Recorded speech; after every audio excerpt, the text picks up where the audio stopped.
Cheers. Cheers. To all our fallen homies. Yeah. So Julie. Yes.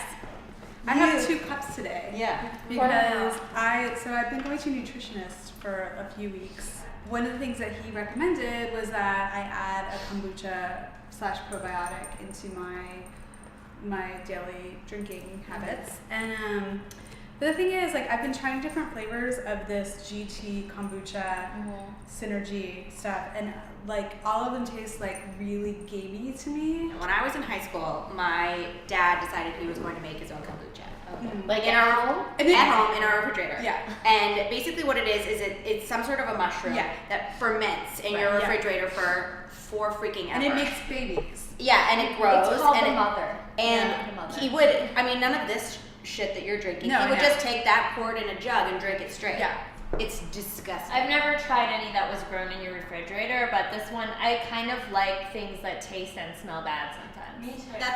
That's the fermented mushroom mucus. That's disgusting. That's disgusting. I get that it's really good And yet for you, we pay $5 a bottle for it. Yes. Yay! What do you want to talk about today, Rachel, that you can get a chance to write about this week? Okay, so Amy was asking me about my various pets today. 3 dogs and 2 cats. And she wanted to know about their personalities. They do have personalities, and when you don't like an animal, when you say you don't like dogs or cats, is it because, like, what don't you like about them? Maybe you just don't like the personalities of the ones that you've met. Yeah, I would say, I mean, maybe this is just because I'm her owner and I spend so much time with her, but Luca has a very distinct personality. Yeah, She's totally different than any other dog I've met. And I've met tons of dogs with great personalities, but Luca's like, the whole reason why I'm able to talk for her so easily is because, like, her personality is so She's a distinct. good listener. She is, and she has lots to say. She's listening very hard. And like Mustard is like Colonel Mustard. Like he's like basically What I liked about Colonel Mustard was like his kind of tentative, unapologetic approach.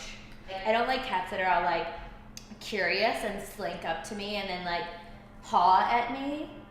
You're not a cat person, so when they do that, you feel like they're like catting on you. Yeah, I don't like their interest based on my disinterest. Yeah. So what were you gonna talk about?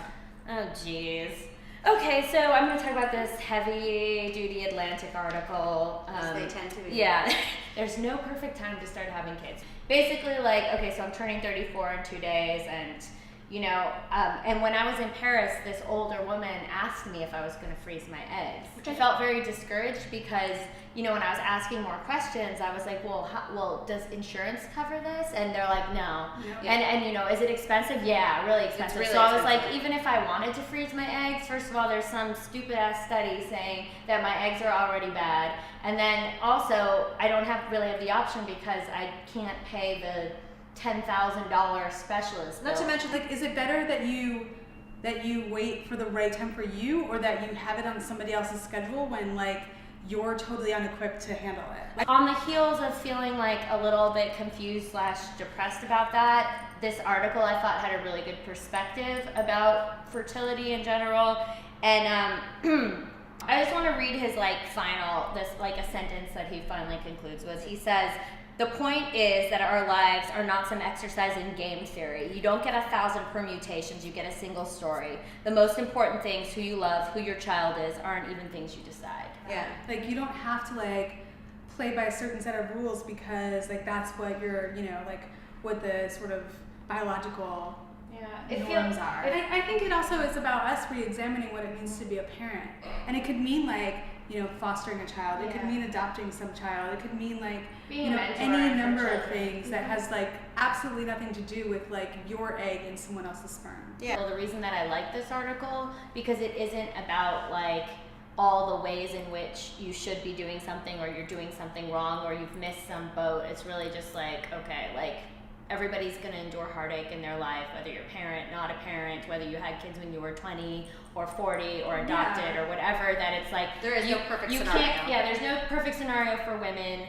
It's not feminist to think that way, actually, in actuality. All right, well, that was great. I'm so glad that we talked about our fertility today while we were drinking. It's the only time. Told you it was heavy. Thank you so much for watching another episode of What We Missed. Have a fabulous rest of your holiday, and we'll see you in 2013.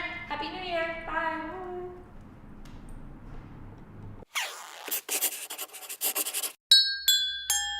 Oh.